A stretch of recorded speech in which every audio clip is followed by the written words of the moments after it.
വത്തിക്കാനിൽ നിന്നും good news പ്രേക്ഷകരുമായിട്ട് സംസാരിക്കാൻ കഴിയുന്നതിൽ സന്തോഷമുണ്ട്. പരിശുദ്ധ പിതാവ് ഫ്രാൻസിസ് മാപ്പാവ മരിച്ചതറിഞ്ഞ് 24-ാം തീയതി ഞാനിവിടെ എത്തിയതാണ്. ഈ ദിവസങ്ങളിലൊക്കെ പ്രാർത്ഥനയിലും ആയിരുന്നു. പുതിയ പാപ്പിനായുള്ള ഒരുക്കങ്ങൾ വത്തിക്കാനിൽ പുരോഗമിക്കുകയാണ്. കഴിഞ്ഞ ദിവസങ്ങളിൽ കർദിനാൾമാർ മുഴുവൻ പേരും ഒരുമിച്ച് ചേർന്ന് ഇന്നലെയും ഇന്നൊക്കെ ആയിട്ട് അതിൻ്റെ സമ്മേളനങ്ങൾ നടക്കുന്നു. പുതിയ പരിശുദ്ധ പിതാവിനെ കണ്ടെത്തുവാനുള്ള കോൺക്ലേവിൻ്റെ ഒരുക്കങ്ങളെക്കുറിച്ചുള്ള ചർച്ചകൾ, അതുപോലെ തന്നെ പുതിയ മാർപ്പാപ്പ അഭിമുഖീകരിക്കേണ്ട വിവിധ പ്രശ്നങ്ങൾ എന്തായിരിക്കും, ആ പാപ്പയായി വരുന്നയാൾ എങ്ങനെയായിരിക്കണം, എന്തായിരിക്കണം എന്ന് ഓരോരുത്തരുടെ പ്രതീക്ഷകളും ഈ ദിവസങ്ങളിൽ ഒരു പങ്കുവെക്കുകയാണ്. ഒരു വ്യക്തിയെ ചൂണ്ടിക്കാണിക്കുകയല്ല, മറിച്ച് എന്താണ് സഭയും സമൂഹവും നേരിടുന്ന വെല്ലുവിളികൾ, കത്തോലിക്കാ സഭയുടെ ദൗത്യം ഈ കാലഘട്ടത്തിൽ എന്താണ്, ഇത്തരം കാര്യങ്ങൾ മുതിർന്ന കർദിനാൾമാരൊക്കെ അവരുടെ കാഴ്ചപ്പാടിൽ പങ്കുവെക്കുന്നു. ഇന്നലെ സിറോ മലബാർ സഭയുടെ മുൻ മേജർ ആർച്ച് ബിഷപ്പ് കർദിനാൾമാർ ജോർജ് ആലഞ്ചേരിയും ചർച്ചയിൽ പങ്കെടുത്തു. ഇന്നലെ ഏതാണ്ട് 10ഓളം കർദിനാൾമാരാണ് അവരുടെ അഭിപ്രായങ്ങളും അനുഭവങ്ങളും കാഴ്ചപ്പാടുകളും ഒക്കെ പങ്കുവച്ചത്. അത് ഇന്നും തുടരുകയാണ്. നമുക്കറിയാം, ഇന്ത്യയിൽ നിന്നും 4 കർദിനാൾമാരാണ് ഇപ്പോഴുള്ളത്. കേരളത്തിൽ നിന്ന് 2 കർദിനാൾമാർക്ക് കോൺക്ലേവിൽ വോട്ടവകാശമുണ്ട്. ഇന്നലെ സിറോ മലബാർ സഭയുടെ മുൻ മേജർ ആർച്ച് ബിഷപ്പ് കർദിനാൾ ജോർജ് ആലഞ്ചേരി അടക്കം നിരവധി മുതിർന്ന കർദിനാൾമാർ അവരുടെ കാഴ്ചപ്പാടുകൾ അവതരിപ്പിച്ചു. കഴിഞ്ഞ സിനഡിലെ റിപ്പോർട്ടുകളും കർദിനാൾമാർക്ക് ലഭിച്ചു. കർദിനാൾമാരായ ഫിലിപ്പ് നേരി, ആന്റണി പോള, ജോർജ് കുവക്കാട്, ക്ലിമീസ് ബാവ എന്നിവർക്കാണ് ഇന്ത്യയിൽ നിന്നും വോട്ടവകാശമുള്ളത്. കേരളത്തിൽ നിന്നും 2 പേർ. മാർ ജോർജ് ആലഞ്ചേരി പിതാവിന് 80 വയസ്സ് കഴിഞ്ഞ ആഴ്ച പൂർത്തീകരിച്ചതിനാൽ അദ്ദേഹത്തിന് വോട്ടവകാശമില്ല.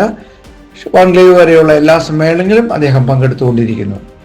ഫ്രാൻസിസ് പാപ്പയുടെ വേർപാടിന്റെ വാർത്തകൾ റിപ്പോർട്ട് ചെയ്യുവാൻ വന്ന 2000ഓളം മാധ്യമ പ്രവർത്തകർ ഇപ്പോഴും വത്തിക്കാനിൽ തുടരുന്നു. വിവിധ മാധ്യമങ്ങൾ ശ്രദ്ധേയരായ 16 കർദിനാൾമാരുടെ പേരുകൾ പുതിയ പോപ്പായി പരിഗണനയിൽ വന്നേക്കുമെന്ന് പറഞ്ഞുകൊണ്ട് അവതരിപ്പിച്ചിരിക്കുന്നു. വരും ദിവസങ്ങളിൽ മാധ്യമങ്ങൾ അവരുടെ താല്പര്യമനുസരിച്ച് മാധ്യമ വിശകലനങ്ങളും വിലയിരുത്തലുകളും നടത്തും.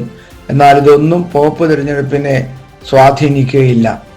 കർദിനാൾമാരുടെ ബാഹ്യലോകവുമായുള്ള ആശയവിനിമയങ്ങൾ പരമാവധി കുറച്ചു. പതിവുള്ള റോമിലെ വിവിധ ബസിലിക്കകൾ, കാര്യാലയങ്ങൾ എന്നിവയിലേക്കുള്ള അവരുടെ സന്ദർശനങ്ങൾ ഒഴിവാക്കി. മാധ്യമപ്രവർത്തകർ കൂടിക്കാഴ്ചയ്ക്ക് ശ്രമിക്കുമ്പോൾ കർദിനാൾമാർ മനഃപൂർവ്വം വിട്ടുനിൽക്കുന്നു. ആരായിരിക്കും പുതിയ പോപ്പ് എന്ന അന്വേഷണത്തിന് എല്ലാവർക്കും ഒരു ഉത്തരം മാത്രം: അത് ദൈവം തീരുമാനിച്ചിട്ടുണ്ട്. അത് കർദിനാൾമാരിലൂടെ വെളിപ്പെടും. ഇത്രയും പറഞ്ഞ് അവർ ഒഴിഞ്ഞു മാറുന്നു. ഇനിയുള്ള ദിവസങ്ങൾ പൂർണ്ണമായും പ്രാർത്ഥനയ്ക്കും വിചിന്തനത്തിനുമായി മാറ്റിവച്ചിരിക്കുന്നു. പത്രങ്ങൾ വായിക്കാനും TV കാണുവാനും പോലും പല കർദിനാൾമാരും തയ്യാറാകുന്നില്ല എന്നതാണ് വസ്തുത. കോൺക്ലേവിൽ പങ്കെടുക്കുന്ന കർദിനാൾമാർ സാന്താ മാർത്ത ഗസ്റ്റ് ഹൗസിൽ താമസം ആരംഭിച്ചു. 5 നിലകളുള്ള ഈ കെട്ടിടത്തിലായിരുന്നു പോപ്പ് ഫ്രാൻസിസ് 2023 കോൺക്ലേവിൽ വന്നപ്പോഴും പിന്നീട് പാപ്പയെ ഭരണം നടത്തിയപ്പോഴും താമസിച്ചതും. ഒരിക്കൽ പോലും അദ്ദേഹം വത്തിക്കാൻ ഓഫീസിനോട് ചേർന്നുള്ള താമസ സ്ഥലത്ത് താമസിച്ചിട്ടില്ല. 106 സീറ്റുകളും 106 സിംഗിൾ റൂമുകളുമാണ് ഇവിടെ ഉള്ളത്. ഇത്തവണ മുഴുവൻ പേർക്കും അവിടെ താമസിക്കുവാൻ മുറികളില്ലാത്തതിനാൽ കുറച്ചു പേർക്കായി തൊട്ടടുത്ത് തന്നെ മറ്റൊരു സ്ഥലവും കണ്ടെത്തിയിട്ടുണ്ട്. സെന്റ് മാർത്തയിലേക്ക് മാധ്യമങ്ങൾക്ക് കർശന വിലക്ക് നേരത്തെ തന്നെയുണ്ട്. ഇപ്പോൾ കൂടുതൽ ജാഗ്രതയും എല്ലാ സന്ദർശകരെയും പോലീസ് തടയുന്നു.